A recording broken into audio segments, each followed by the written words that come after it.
ये ना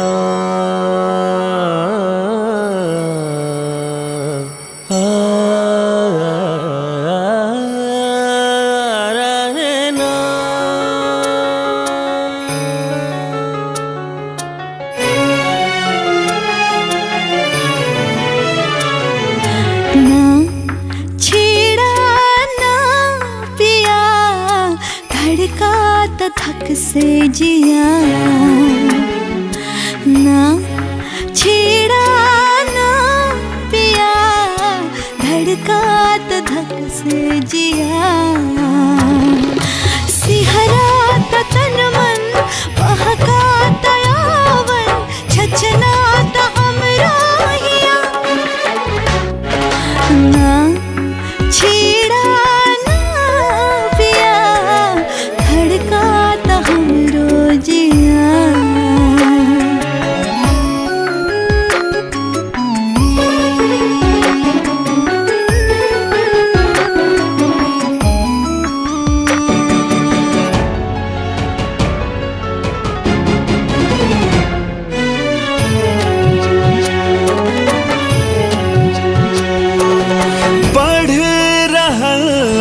सांस के रफ्तार पल पल बा मन के मधुबन में गजब के आज हलचल बा। हाँ, जज्बात हमरा भी वश में न बाटे अब का करी हम होया ना छेड़ा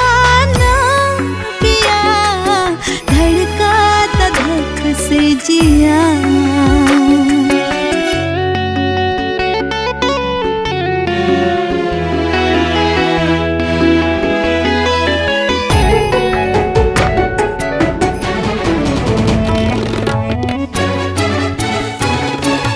बाटे पिया सलमन पपिहरा प्रीत के हमदम रहे न जाए अब अधूरा प्रेम के संगम। ऐसन नशा तो चढ़वला सवरिया हो गई ने हम बेकरार ना छेड़ा